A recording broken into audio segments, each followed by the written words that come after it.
बच्चों, कक्षा 10 से आज हम बहुत ही सुंदर कहानी लेकर आए हैं गिरगिट। गिरगिट एक तरह का जानवर होता है जो कि समय समय पर रंग बदलता है परिस्थिति के अनुसार। कभी कभी मनुष्य भी मौकापरस्त अवसरवादी होते हैं और वो समय समय पर अपना व्यवहार बदलते रहते हैं। इस सुंदर कहानी के लेखक है अंतोन चेखव जी, जिनका जन्म हुआ 1860 में, मृत्यु हुई 1904 में। जन्म स्थान रहा दक्षिणी रूस के तगनोर नगर में। आइए सबसे पहले इनका जीवन परिचय जान लें। प्रसिद्ध रूसी लेखक अंतोन चेखव का जन्म सन 1860 में दक्षिणी रूस के तगनोर नगर में हुआ। उन्होंने बाल्यकाल से अर्थात बचपन से ही कहानियां लिखना शुरू कर दिया था। सन 1890 से 1900 तक का समय रूस के लिए बहुत ही कठिन समय था।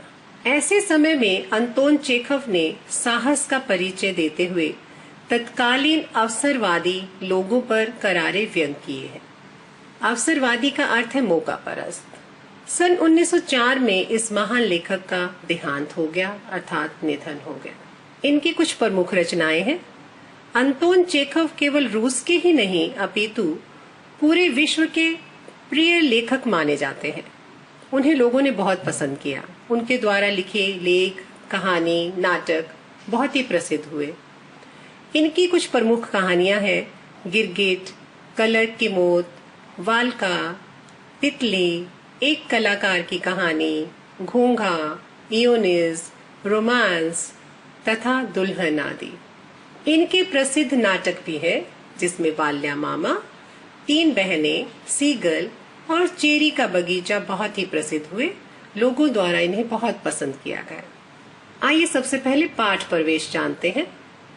पाठ प्रवेश में अंतोन चेखव जी का इस कहानी को लिखने के पीछे क्या उद्देश्य है, वो क्या कहना चाहते हैं, आइए जानते हैं।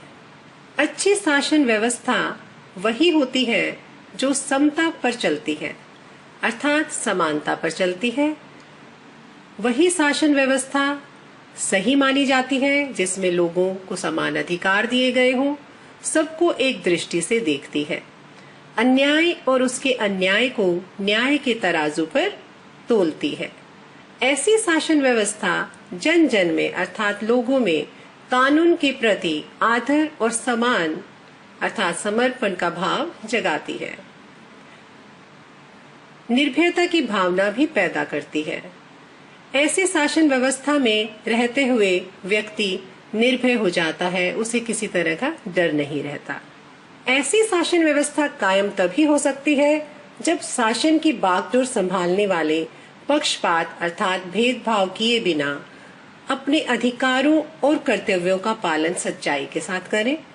किसी के साथ किसी भी तरह का भेदभाव ना हो, चाहे वो किसी भी पद पर क्यों ना हो। जब वे इस कसौटी पर खरे नहीं उतरते अर्थात परख में सच्चे नहीं उतरते, तब देश में अराजकता अर्थात राज्य में अव्यवस्था का शासन कायम हो जाता है। इस तरह का साम्राज्य स्थापित होते देर नहीं लगती। 1884 में लिखी गई प्रस्तुत कहानी में रूस के महान लेखक ने एक ऐसे अवसर का वर्णन किया है जब जारशाही शासन व्यवस्था अर्थात भ्रष्टाचार से भरा शासन चापलूसों, भाई भतीजावाद के अधिकारियों के भरोसे चल रहा था। जैसा आजकल हम अपने भारत में भी देख रहे हैं कि किस तरह से चारों ओर भ्रष्टाचार फैला हुआ है।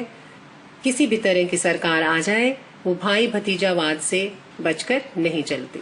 नतीजा यह था कि वे कानून के या आम आदमी के पक्ष में ऐसी फरियाद का भी न्यायोचित का अर्थ है न्याय के अनुसार फैसला नहीं कर पाते थे जिसमें दोषी कोई मनुष्य नहीं बल्कि वहशी कुत्ता अर्थात जंगली कुत्ता ही क्यों न हो। अर्थात वे मनुष्य को ही नहीं जानवर को भी नहीं छोड़ते हैं। संभवतः ऐसी शासन व्यवस्था के लिए ही संत कवि तुलसीदास ने भी कभी यही कहा होगा, समर्थ को नहीं दोष गुसाएं। इसका अर्थ है कि जो सामर्थ्यवान है, जो समर्थ है, उसको कोई दोष नहीं देता, बेचारे गरीब पर ही तलवारें चलती हैं। आइए कहानी की शुरुआत करते हैं जिसका नाम है गिरगिट। हाथ में बंडल थामे पुलिस इंस्पेक्टर ओचुमेलाव नया ओवरकोट पहने हुए बाजार के चौराहे से गुजरा।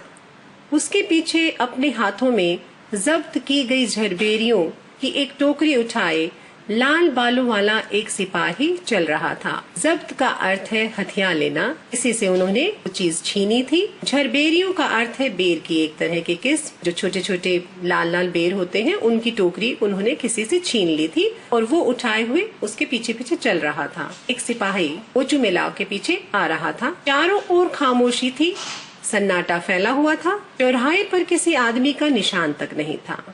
दूर दूर तक कोई आदमी दिखाई नहीं देता था। दुकानों के खुले दरवाजे भूखे जबड़ों की तरह भगवान की इस सृष्टि को उदास निगाहों से ताक रहे थे। कोई भिखारी तक उनके आसपास नहीं दिख रहा था कि बाजार में भी बिल्कुल शांति थी, किसी भी तरह की हलचल नहीं थी। चारों ओर एक शांत सन्नाटा छाया हुआ था। सहसा ओचू मिलाव के कानों में एक आवाज गूंजी, तू काटेगा, तू शैतान कहीं का। ओ छोकरो, इसे मत जाने दो, इन दिनों काट खाना मना है, पकड़ लो इस कुत्ते को। तब किसी कुत्ते के किकियाने अर्थात कष्ट में कुत्ते की आवाज, किकियाने का अर्थ है कुत्ता चिल्ला रहा था, उसकी आवाज सुनाई दी। ओचू मिलाव ने उस आवाज की दिशा में घूमकर घूरा और पाया, घूरा अर्थात देखा, और पाया कि एक व्यापारी पिचुगिन के काठ गोदाम में से एक कुत्ता 3 टांगों के बल रेंगता चला आ रहा है। काठ गोदाम का अर्थ है लकड़ी का गोदाम। चींट की कलफ लगी कमीज और बिना बटन की वास्केट पहने हुए एक कुत्ते के पीछे दौड़ रहा था। कलफ का अर्थ है मान लगा कपड़ा, वास्केट का अर्थ है एक तरह की जैकेट। इस तरह के कपड़े पहने कोई व्यक्ति उस कुत्ते के पीछे दौड़ रहा था।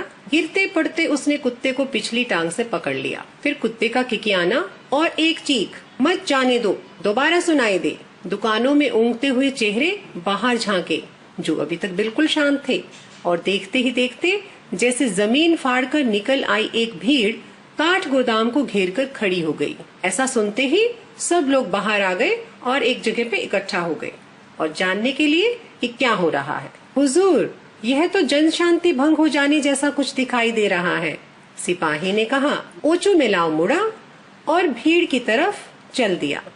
उसने काठ गोदाम के पास बटन विहीन अर्थात बिना बटन के एक वास्केट धारण किए, जैकेट धारण किए हुए अर्थात पहने हुए उस आदमी को देख, जो अपना दायां हाथ उठाए वहां मौजूद था अर्थात खड़ा था, तथा उपस्थित लोगों को अपनी लहूलुहान उंगली दिखा रहा था। उसके नशीले से हो आए चेहरे पर साफ लिखा दिखाई दे रहा था, शैतान की औलाद, मैं तुझे छोड़ने वाला नहीं। और उसकी उंगली भी जीत के झंडे की तरह गड़ी दिखाई दे रही थी। ओचू मिलाव ने इस व्यक्ति को पहचान लिया।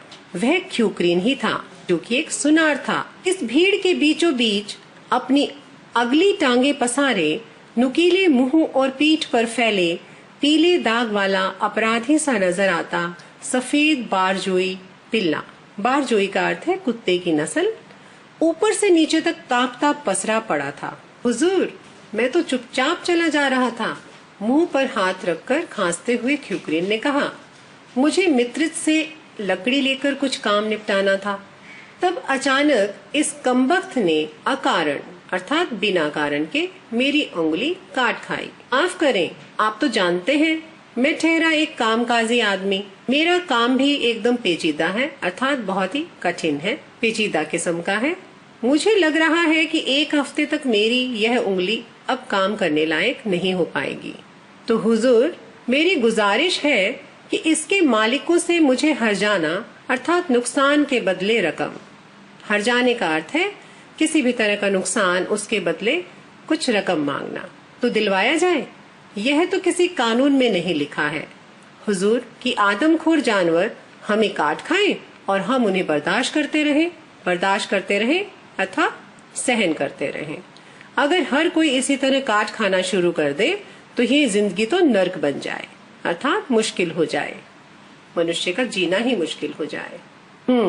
ठीक है, ओचू मिला।